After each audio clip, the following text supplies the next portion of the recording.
Good morning. We are at 10:01 a.m. It's so good to see such a full Anderson Hall. We've had quite the most wonderful events over the past couple of days. So it's been a busy week at Horizon House. So I want to talk a little bit today. I'm going to share a slide with you. I'm not someone who takes pictures often. I'm not a picture person, but I want to share a recent experience that I had. Earlier this month, I had just a wonderful opportunity to hike through the Sam McDonald Park in San Mateo County, just outside of San Francisco. Christy and I went on a structured hike as a part of a conference we attended. And I found myself surrounded by coast redwoods. Much of what I'm going to share to you was just amazing to me. Many of you know these things. You've grown up on the West Coast, but for me, it was so profound. And it was just very grounding to be surrounded by these towering redwoods. Some were as old as 2,000 years. And these trees, they're absolutely extraordinary. And not just because of their height or their age, but just how they thrive. They thrive not alone, but together.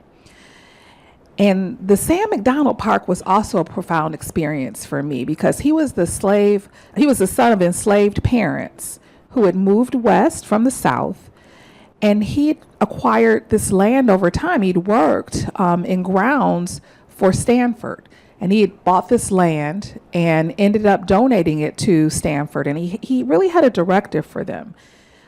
He had a legacy of love of land and youth, and he wanted Stanford to be able to make this land available for, people to enjoy upon his death. And he reminds us that growth often starts with discomfort. And I did not grow up hiking at all. I have never been camping a day in my life. But stepping into nature has been a way for me to reconnect, reflect, and grow. And I really thought a lot about these redwoods. These redwoods, they have these shallow roots, only 6 to 12 feet deep, but they spread wide, intertwining with the root system of neighboring trees. And it creates this powerful underground network. And this network physically supports the tree against storms. It shares nutrients and water, and it helps the damaged trees regenerate. And it strengthens the entire forest community. And so it made me think a lot about Horizon House. Horizon House is like a mother redwood. It anchors and connects us as a community, helping us withstand the challenges of our external environment. Our values and commitment to one another weave us together, reinforcing our root system and enhancing our collective resilience. And last night, when former Ambassador Susie Levine talked about this collective emotional dysregulation, I started to think, as we are in this state of intentional chaos, Horizon House really strives to provide that strength and stability to residents, staff, and the wider community. And so we don't need deep roots when we are deeply connected. And I want us to all follow the example of those redwoods. Let's build networks of support both inside and outside of Horizon House. And let's continue shaping our legacy that stand tall together.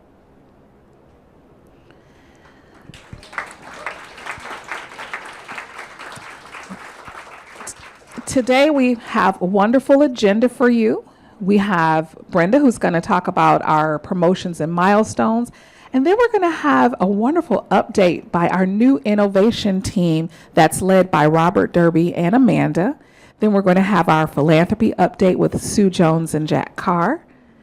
And then Brian Holtz is going to give us an operations update. And then Eli is going to talk about campus enhancements. And we're going to wrap it up with Jeff talking about services and updates. And then I'll come back up to do some announcements and bright spots. So I am going to turn it over now to Brenda Thompson.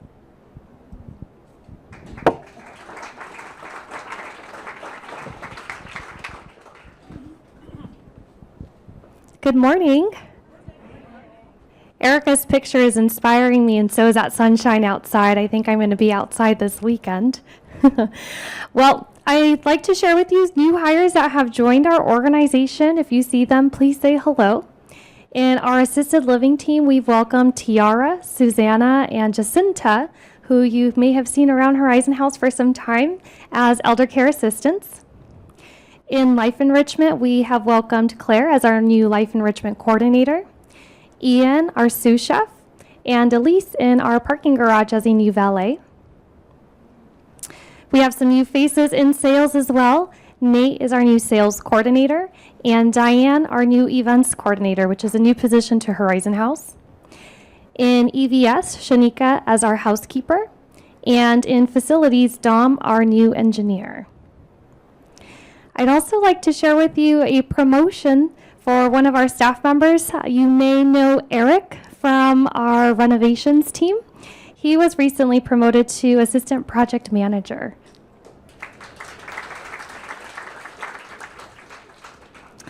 And next, I'd like to share with you a milestone. For those of you that are not familiar with milestones, we recognize our staff members for every 5 years of service. And in this last month, O'Shea from the garage has celebrated 10 years with our organization.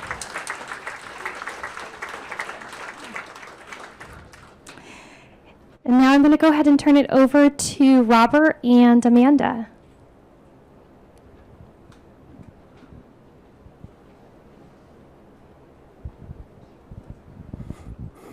Good morning, everyone. Happy Friday.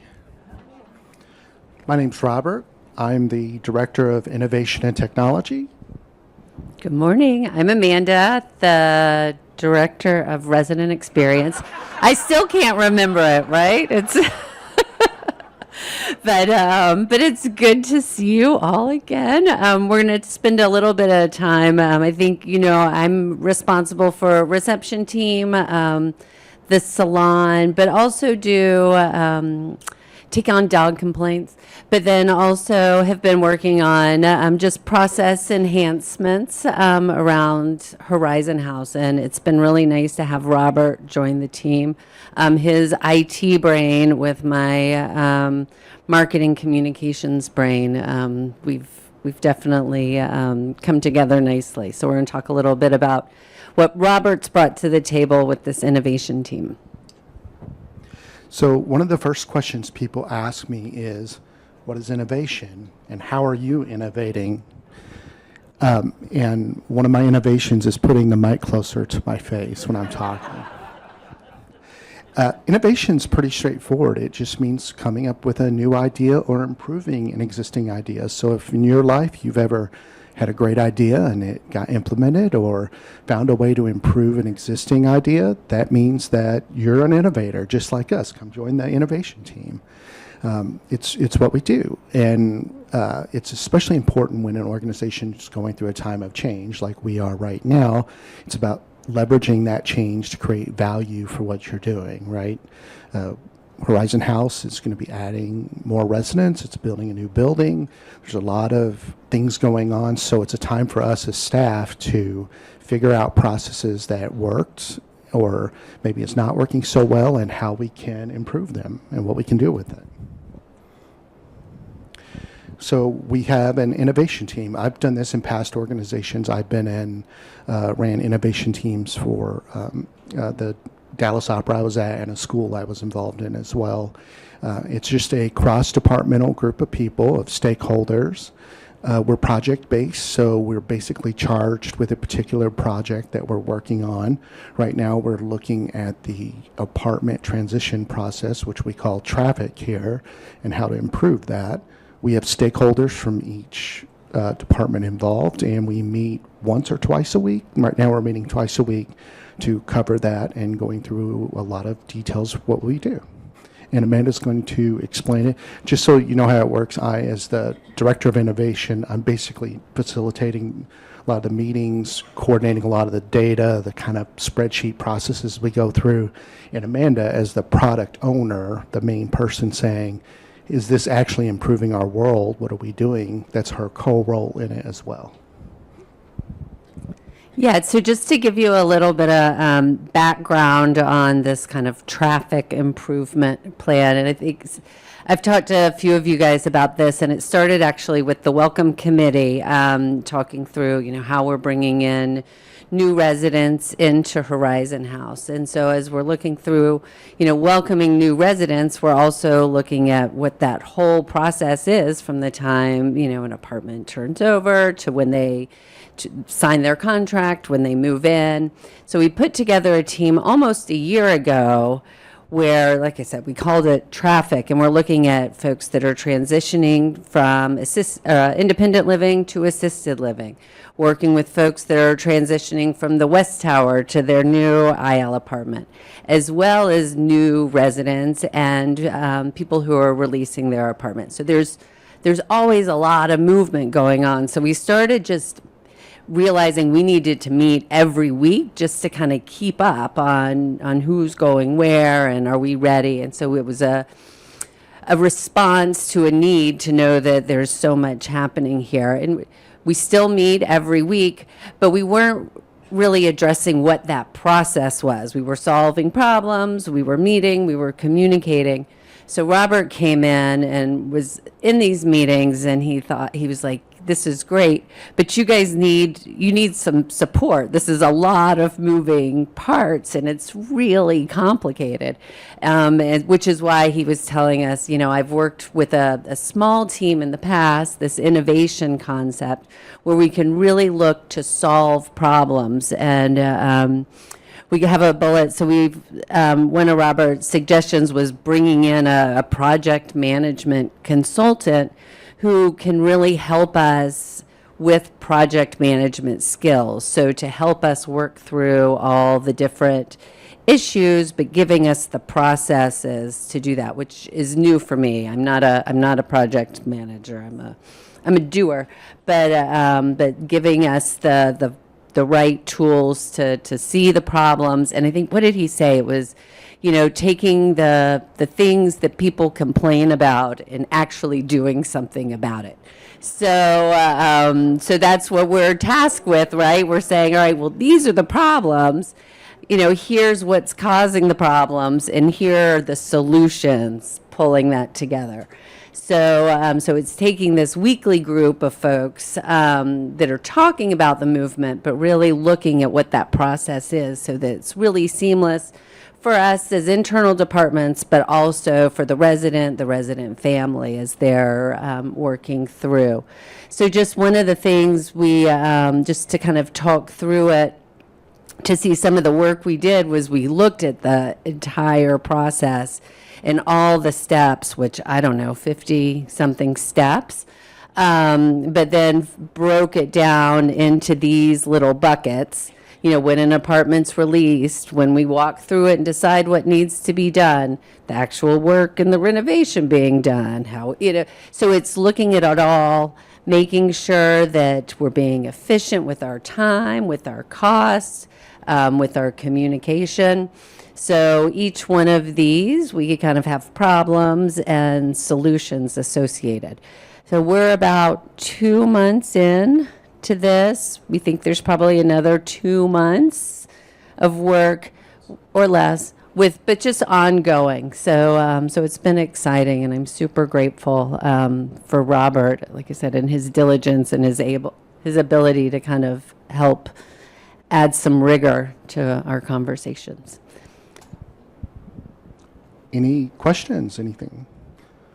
Great. Well, you're welcome to stop by and talk and see what we do. And my office is by Lori. You know where Amanda is already, and that's what we're there for. I have office hours for residents every Tuesday from 4 to 5 p.m., and no one showed up this week, so I am in mourning of that because my popularity is waning. So if you want to take pity on a director here, just come by on Tuesday at 4. He said that's where he gets all his good gossip, too, so you got to keep coming back. Next is philanthropy. Thanks, Robert. Hi, good morning. I'm Charlene Hutchinson, the Philanthropy Campaign Manager, and I want to introduce Sue, who you met last month in March when we did our kickoff of Partners in Caring, and Jack wasn't able to attend, so now we're a full team. Sue Jones, Jack Carr. I'm going to turn it over to them. I'm going to operate the keyboard. It's so good to see you again, and it's great to have Jack here so that both of us are here, our full team for the Partners in Caring campaign this year, which, as you know, raises funds for our endowment. And I have some really good news, which is this early in the year, we are almost, you want to do the endowment supports. Okay. The endowment supports the Residence Assistance Fund, which, as you know, assists our residents who have, for no fault of their own, run out of their resources, and we want them here, and we keep them here through that fund. Next. We also support staff scholarships, not only for our staff members, but also for their children, and we have done significant work with many scholarships given to both our wonderful staff and in many cases, their children, and that is really important to many of us. And finally, we also provide money for enrichment grants for the various the things that we do around here in this very, very busy place. And we have some money for those kinds of things that we need that are not part of the Horizon House budget. So I just want to say that this campaign runs for the entire year. We start it in March, but it actually is from January to December. And we have really wonderful news, which is that we have received over $230,000 already of our $500,000 goal. Thank you.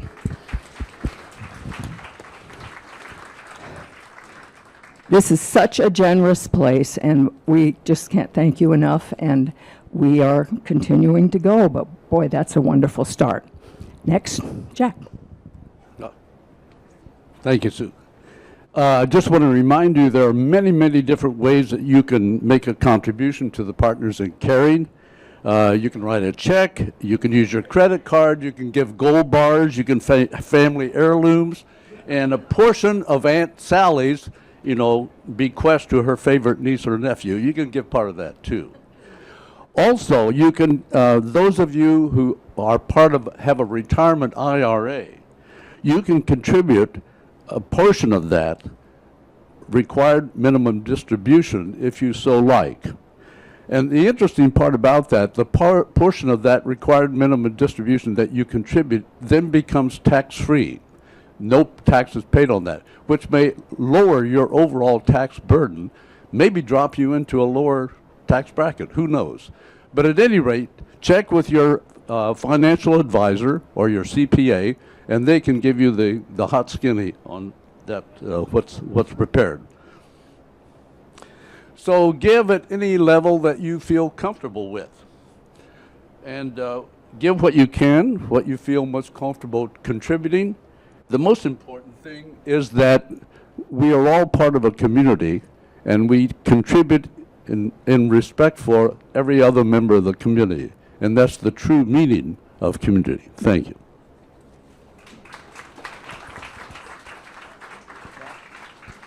Next, I want to invite Brian Holtz up.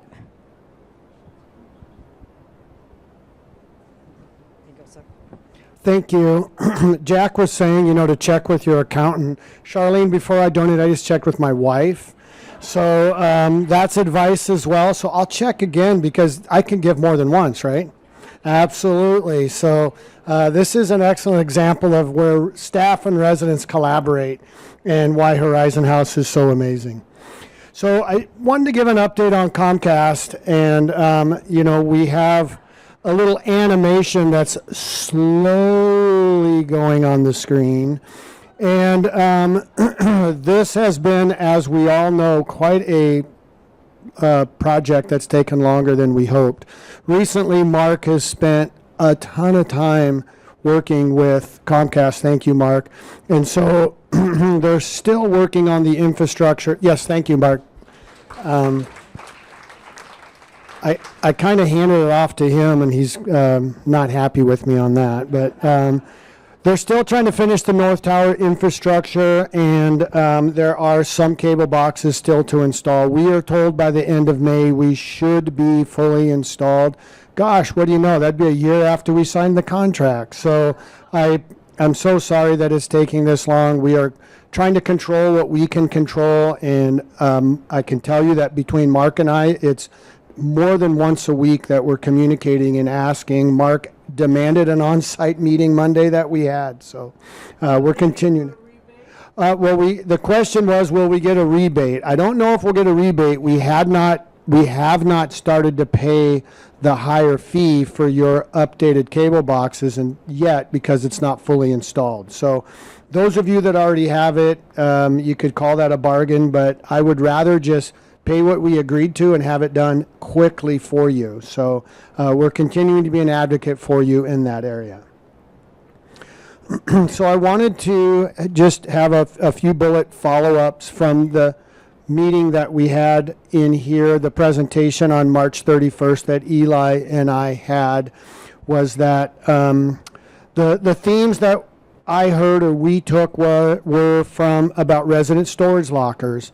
And so there will be many and more communications coming and discussions on any of the residents that are impacted, as a reminder, with the storage lockers. And one of the recommendations and requests were to have maps of where things are moving in the new locations. And so we will certainly be doing that. And then there was energy around guest parking, appropriately so. And so we are continuing to evaluate how we can accommodate the guests for that. And with that in mind, we want to announce that we have signed our agreement with the car share program. So we're very excited. This took quite some time because it's new for a community like ours to have something like this for just Horizon House. And so the company that we have, ZEV, stands for Zero Emission Vehicle, so that we have this electric vehicle planned to come. As you can see on the screen, it's the Ioniq 5. And we anticipate that in the next several weeks we'll have some introductory presentations. We may wait till the vehicle's on site to do that so people can see the vehicle. And so we're waiting for information from them. But Brian Byers, our transportation lead, Michael in the valet, and I will start meeting about logistics on the car share program. So we're very excited for that. The reason that is a dovetail to the prior topic is if we have less vehicles by residents, that frees up space for guest parking, as a reminder. So we only have so much space in our garages once our west wing is decommissioned, and so that will allow us to be able to have more space. So we're hoping that this is something that you'll take advantage of. And so coming up in May is Retirement Community Week for those residents that have been here before. It's very fun and exciting for the new residents. This is something where staff and residents have activities for all of us, where we have themes that we dress up on. And so we can see on the screen, we have Beth. We pulled her from the dugout from a Mariner game, but she decided to come here on Sports Day. We have Sakiko, who just had her 35-year anniversary on Tropical Day. We see Lori and a resident on Hat Day. We will have our very famous bake sale, which is extremely popular. We're shifting that to the afternoon. And then there will be a happy hour after that. So in your tropical theme, you can participate in the happy hour.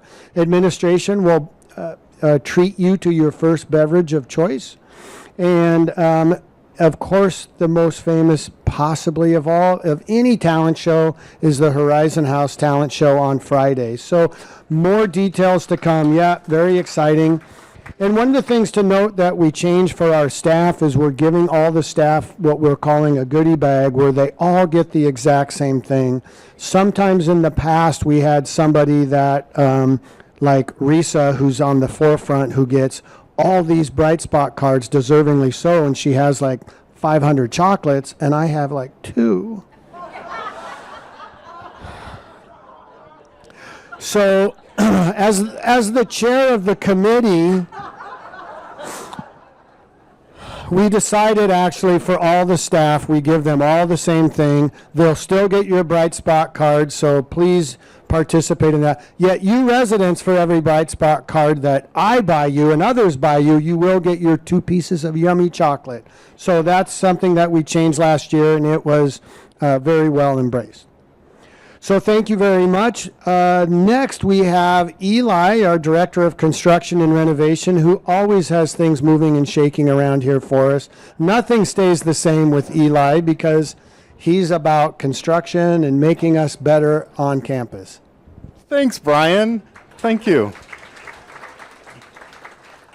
And I like what you said. I'm all about making things better. Don't think of the words disruption and, aggravation. It's making things better. So to start things off, we have coming up starting Monday. For those of you in the North Tower, you've already received notices.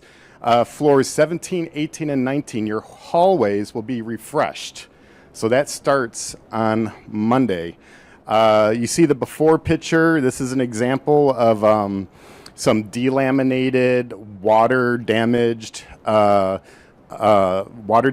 that's occurring on those banquette benches in front of the elevators. So we're going to resurface those. We'll give you new carpet, new paint, and also reupholster the benches.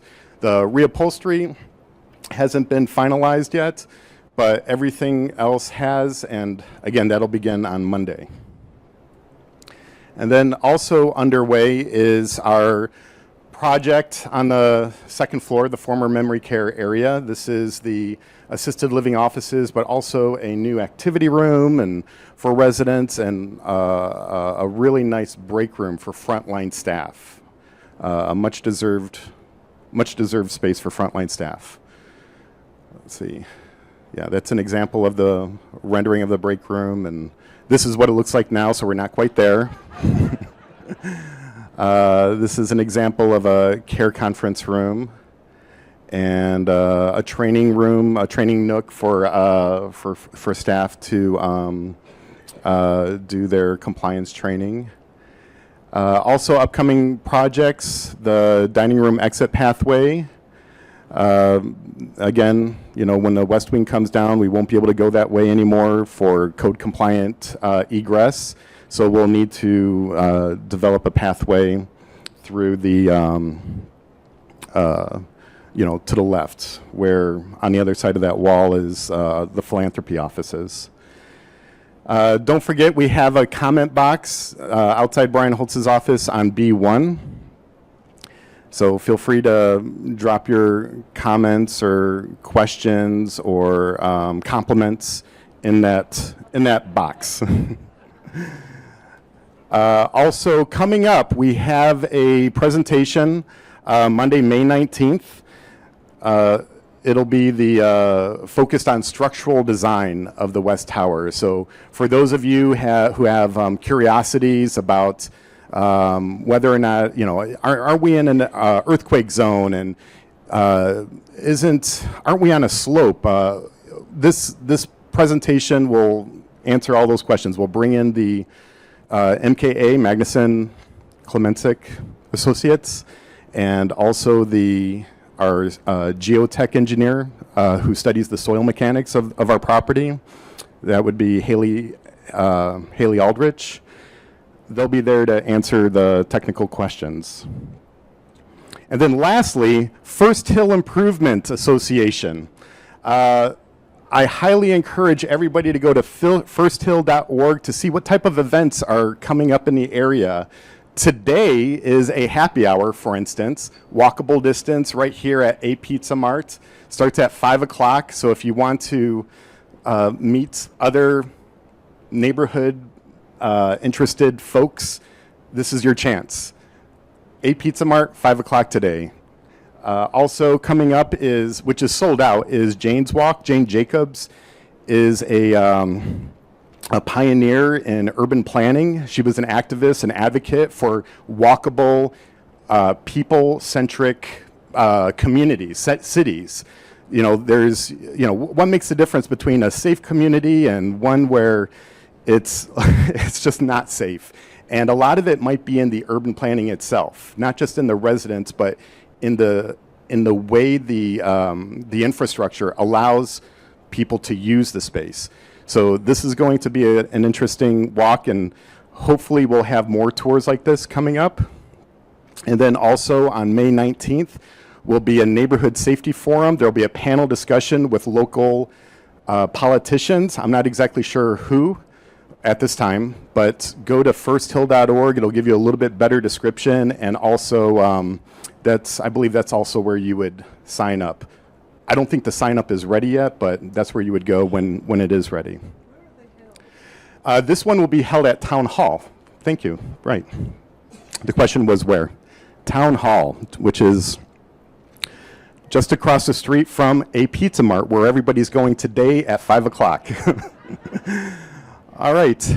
And then next is Jeff Townley.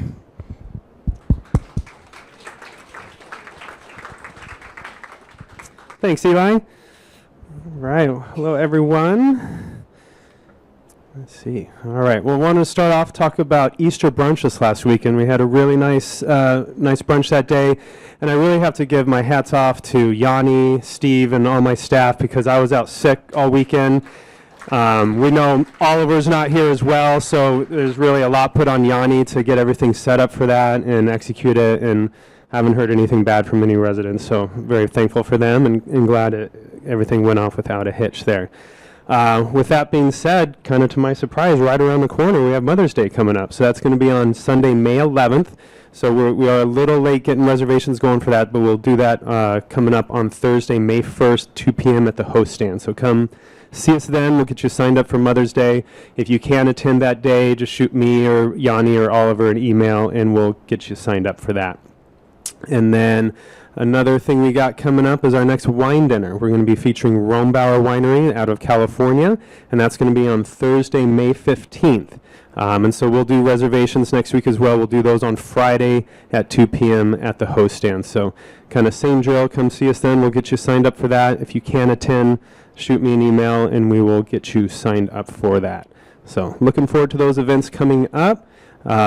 Looking forward to Oliver coming back next week, as I'm sure everybody else is as well. So I've had a chance to communicate with him a little bit while he's been back home, and I'm just so happy he got to spend a lot of time with his kid and his family and his friends, and sent some good pictures and everything. So looks like he had a good time. So I'm really happy for him for that, and we're looking forward to seeing him back next week. So with that being said, we can bring up Miss Erica. Thank you very much.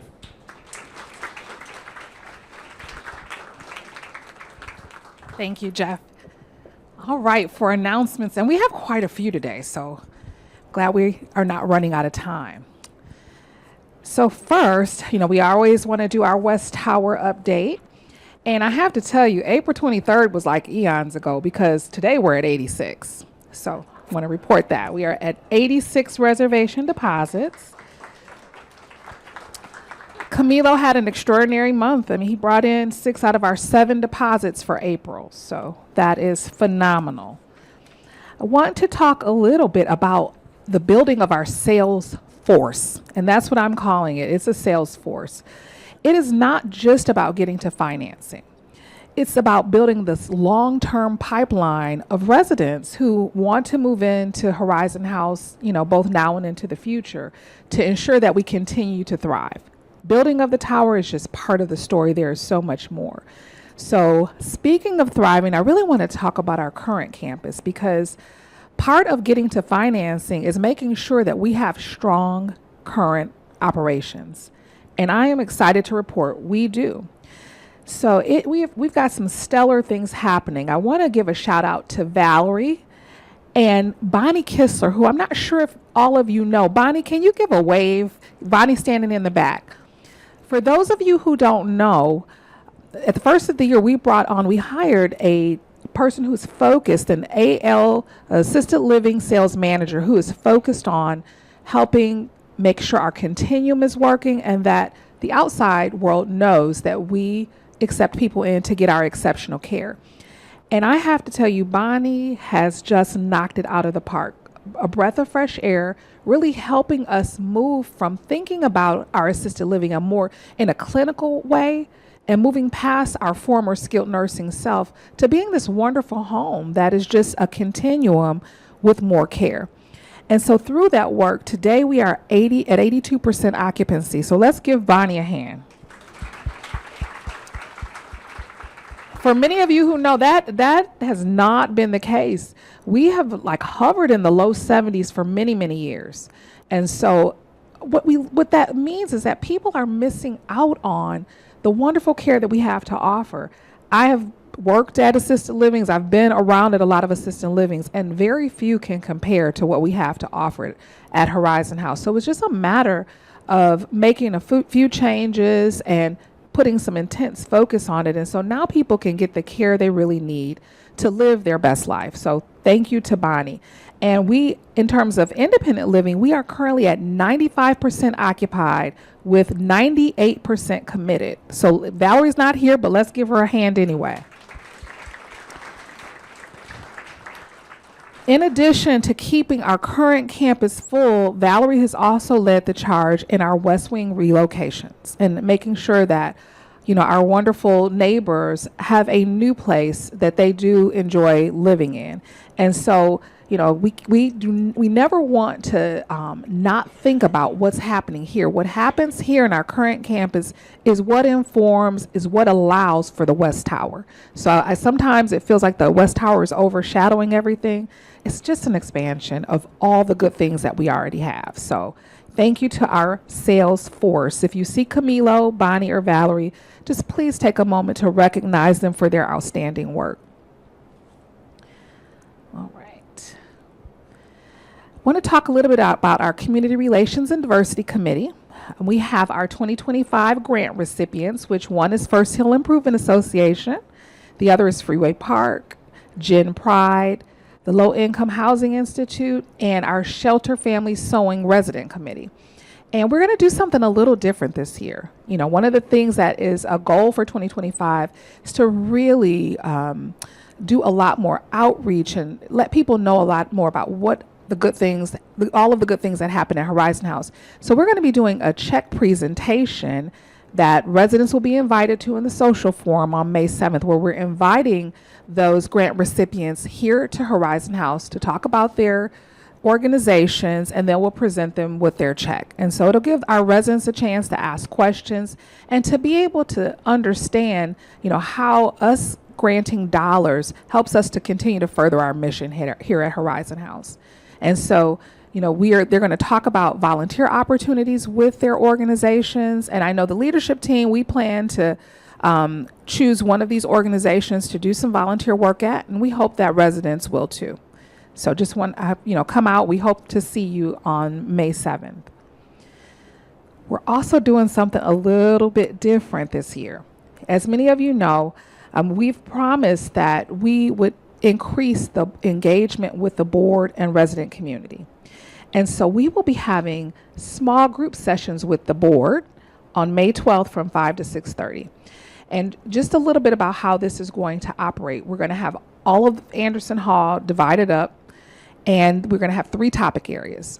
Residents will be able to go to each topic area. The topics are still being worked out, but you'll have time in each room to engage in dialogue with board members. It's not a presentation, it's really a conversation, an opportunity for you to talk with the board members and kind of pick their brain about different things, and an opportunity for them to hear from you. And so we're going to operate it more like the small group sessions. This is new, and so your feedback is going to be paramount in understanding if we continue with that format or not moving forward. But there's no RSVP required. There will be a virtual option to watch.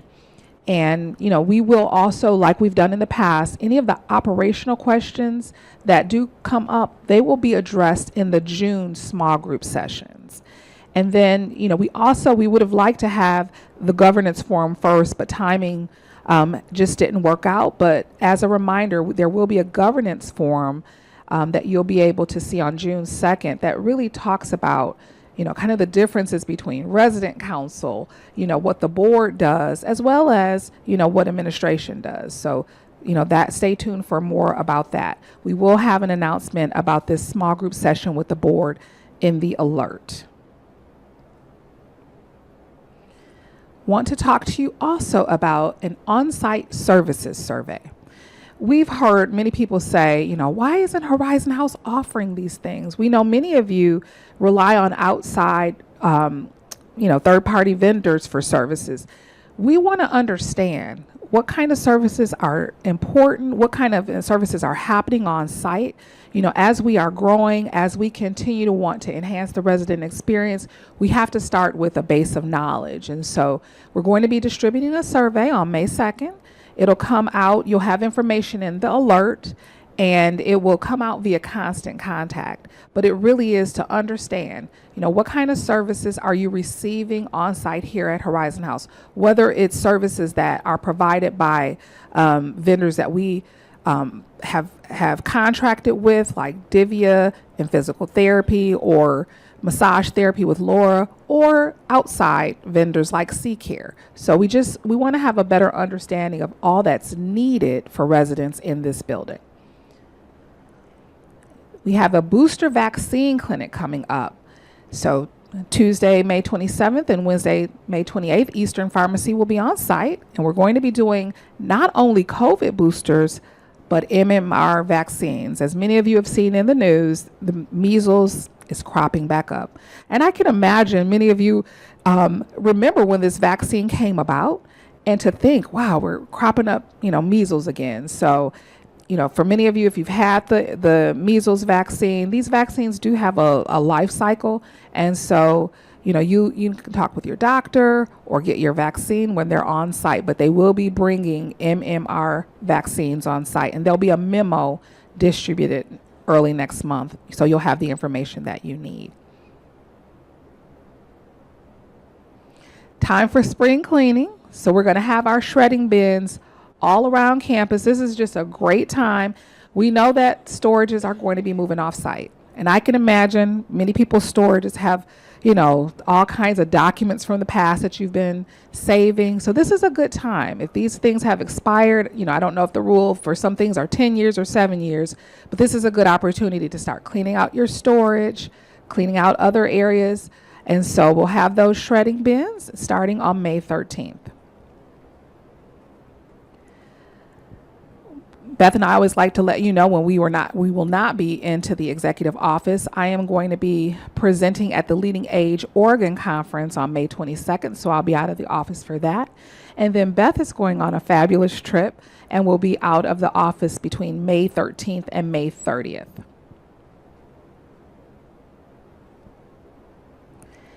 We've got a lot of bright spots. All right, so we see a familiar face in this particular picture. I was really excited. Again, us as Horizon House, we have to do a lot more community outreach. And so that is something we are focused on this year. And we want to make sure we're doing it, with staff, with residents. And so a couple of weeks ago, the Breakfast Group had their Taiwan On event where, it's a phenomenal organization that supports Black young men in the community. And so I asked Mark, would you come with me to this Taiwan On event? He was like, absolutely. And thank goodness he did come, because they actually do, tie on a tie, help gentlemen tie on a tie. It's pretty symbolic. And so Mark happened to be one of our star teachers on how to tie a tie. I was at a table of gentlemen who, they were, I'm leaders, I can do this. And they fumbled. And, Mark helped them and helped the young men. He was a great instructor. So thank you, Mark, for attending that. It was phenomenal. It was an opportunity for, in our effort to really increase our visibility in diverse communities, it was an opportunity for Horizon House to really show up. We are supporting a scholarship for the former director of that organization who passed away unexpectedly last year. And so there was an endowment fund to support a scholarship, and Horizon House was able to donate to that. And our name was announced in this big room filled with people from the community. So it was a really great event. Really excited about all the wonderful things that happened during Earth Month. And on Earth Day, we had the screening of Evergreen. How many people were able to attend the screening earlier this week? It was a phenomenal film. It was really quite empowering, and to think about what a small group of people can do to really impact change. It was really fitting for the time period that we're in. And so I'm also excited to announce, in addition, to all of the work that our wonderful Environment Committee is doing, Horizon House has been really thinking about, what can we do as an organization? What can our employees do? So in the fourth quarter of 2025, we are, and this is after financing, we have to pace ourselves, but we are launching our Employee Environmental Work Group. And Sean McMahon has agreed to co-chair this with me. And so we're going to be looking at our business practices and how we can really live up to our value of sustainability. So I'm excited. So stay tuned for more. I suspect that we will join the Environment Committee next year in doing even more work to support Earth Month.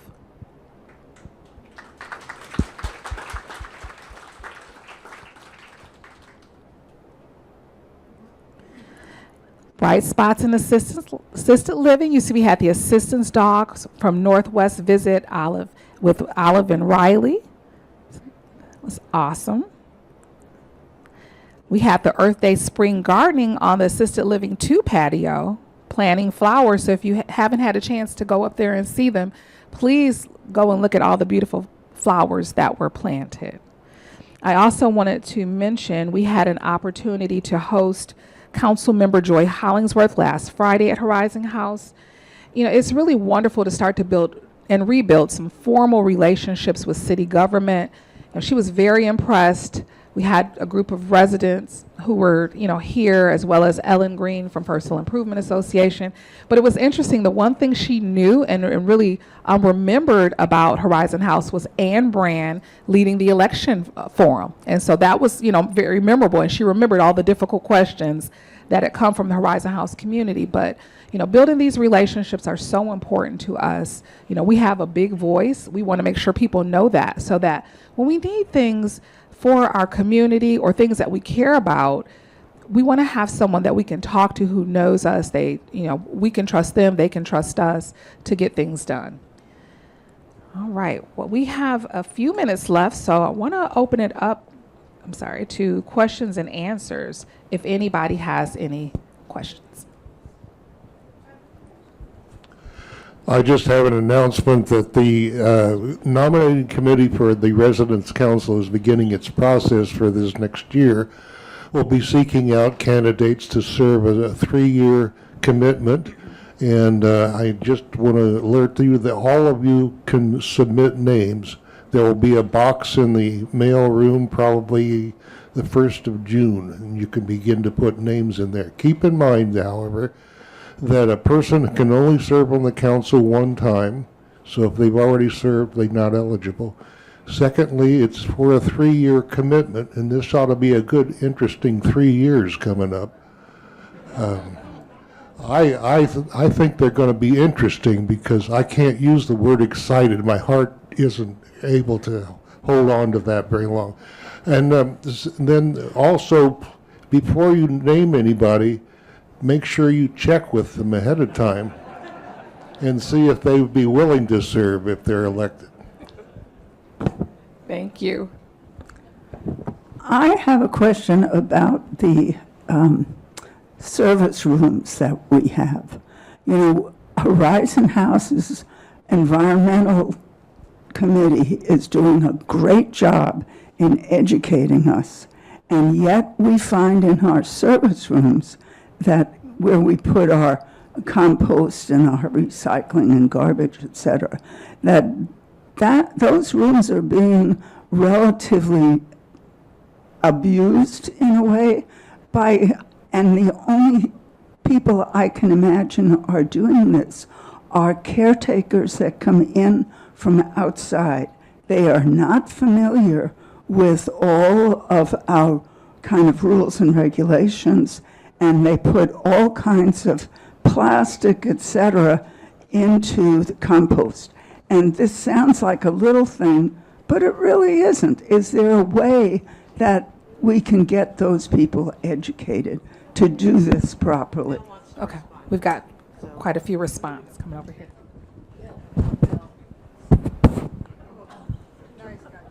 No, I have two.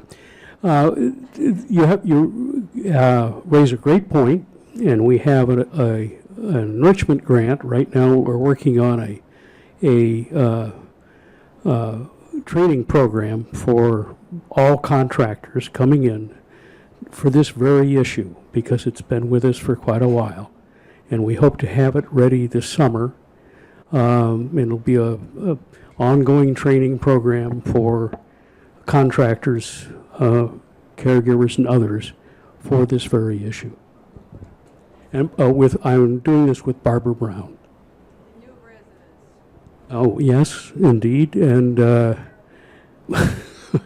and also it'll be available for new residents.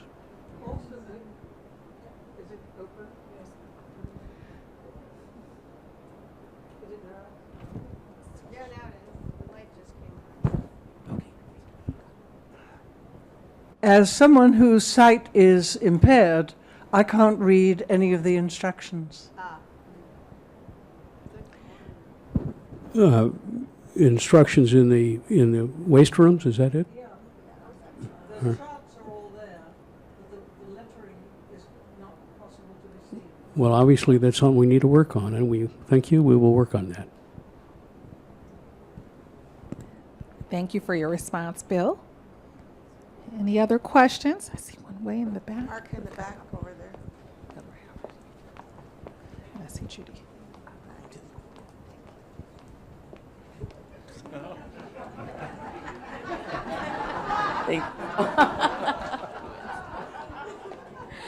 You were talking about the plans that are new that to increase awareness of the assisted living. Am I understanding that's to possibly have people come in going directly to assisted living? And if that's so, how does that match the goals of making sure there will be adequate assisted living for residents here with the natural progression that is important to us? That's a great question, Judy. So we are licensed for 90 units. And as a part of our growth, we've gone through an actuarial study that says until about 2040, 90 units is sufficient for Horizon House. And even with us increasing occupancy, we still have an excess of units. It's just we don't, the length of stay is not as long. And one of the things that we would do to mitigate it, if we started to see ourselves filling up, we would have a point of pause to make sure that our continuum would have a place. We look toward the external market because we had capacity, and we've had this capacity for quite some time. But the residents who live here, who are part of the continuum, always will have priority.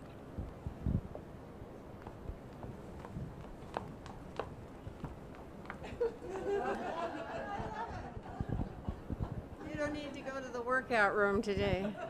Oh, so I would just like to compliment that Horizon House. As a lot of you know, I was a former visiting nurse. I actually know at least 2 people who benefited from short-term stays in assisted living.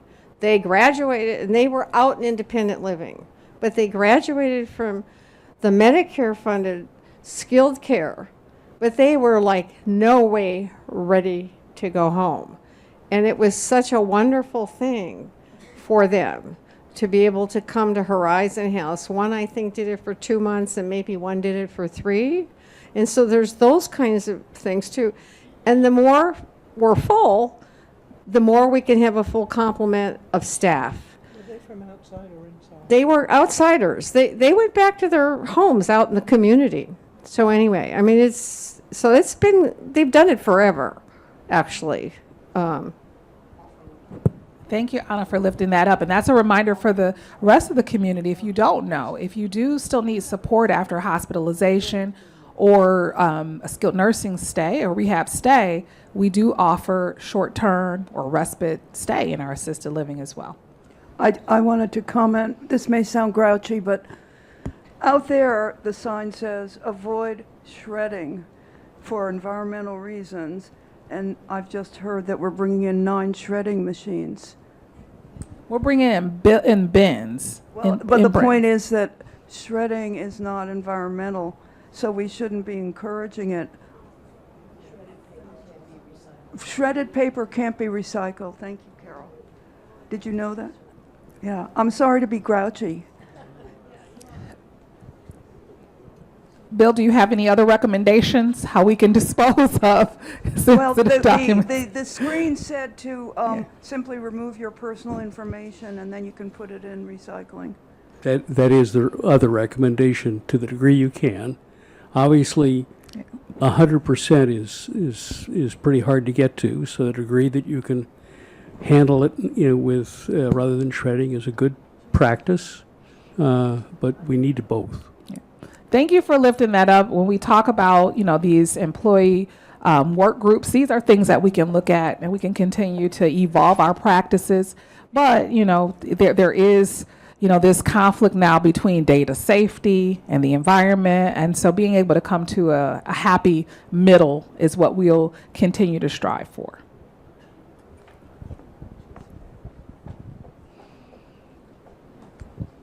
Let me just make a comment about that as a master gardener. Shredded paper is very compostable. It's our collector that says they don't want it because it doesn't meet their requirements for their machines. However, there are other places that will take shredded paper and put it to very good use in compost. Thank you, Anne Marie. Thank you. Very good conversation. Again, when we look at business practices, who we select as vendors, these are the kind of things that we're going to be looking at. So thank you for that.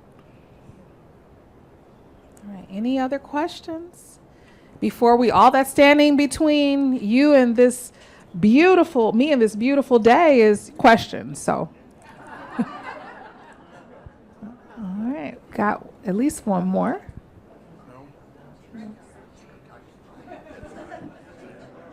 All right, going once, going twice. All right, well, enjoy this beautiful weekend. Thank you.